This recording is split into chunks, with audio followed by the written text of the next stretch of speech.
Do you have splenic authority and constantly get mixed signals and struggle with indecisiveness? Well, if so, you're in the right place and you'll want to stay tuned.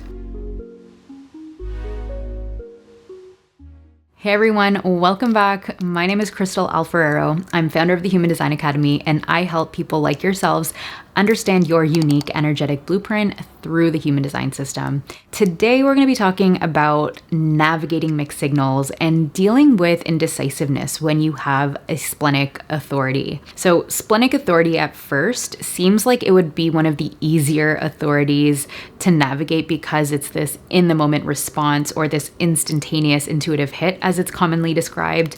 We don't have that challenge of needing to wait for clarity like those who have emotional authority. We don't have to soundboard or wait a lunar cycle to arrive to our truth and make decisions, right? Things are pretty clear in the moment.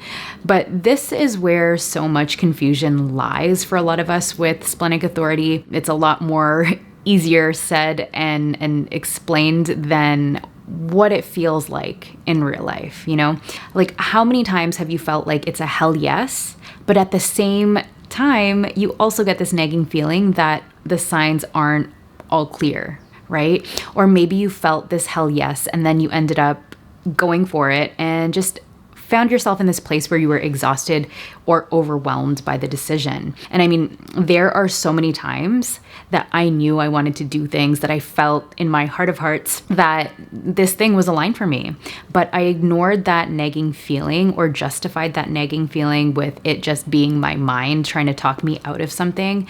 And this led me to situations where I was overcommitting myself and feeling overwhelmed and exhausted, right? It also led me to one too many instances of going into unnecessary debt and investing in things that honestly just ended up sitting on the shelf. So what I came to learn is that those nagging feelings are oftentimes my spleen giving me warning signs that now is not the time, or that something needs to happen before I go ahead and take action on it.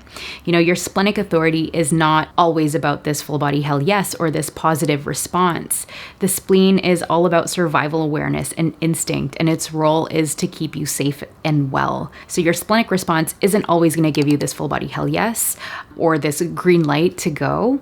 Again, it also gives you warning signs or red flags telling you that, okay, well, just wait a minute. Hold off for a second. So when it does come to making a decision, the question isn't just, do I want it or do I want to do it?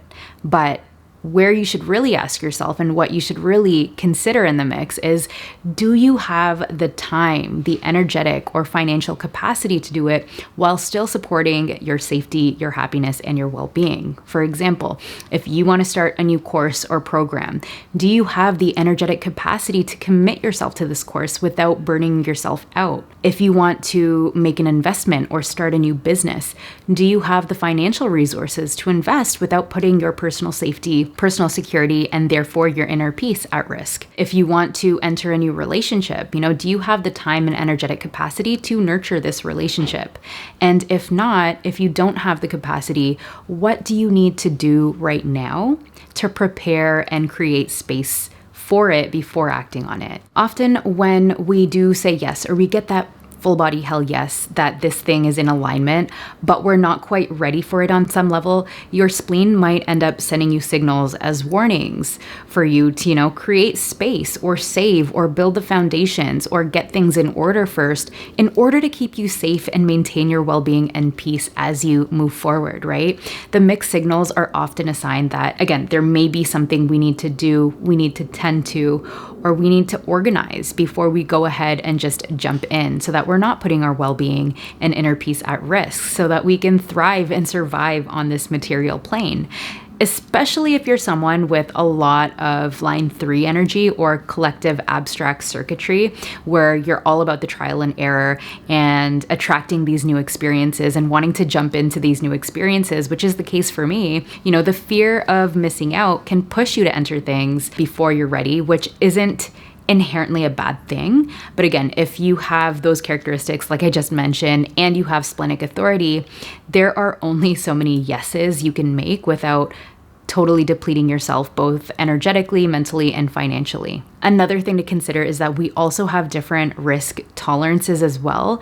And that's really going to influence your path and the decisions that you make. And ultimately, you need to do and decide what's right for you. But if you're finding that things are getting a little chaotic and you're feeling stuck and confused or exhausted, I invite you to just consider your health and well-being in the process of making decisions, and it might help you come to so much more clarity, peace, and confidence.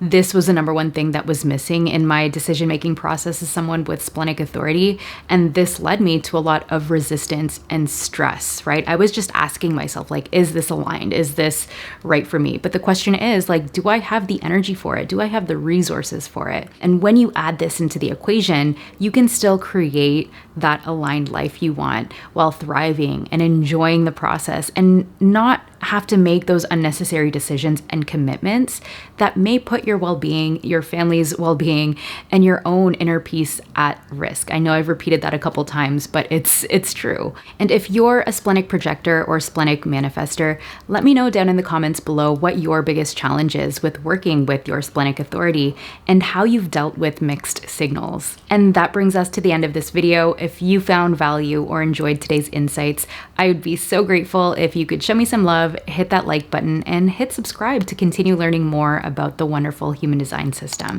So with that said, have an amazing day or evening, and I'll catch you in the next video. Bye.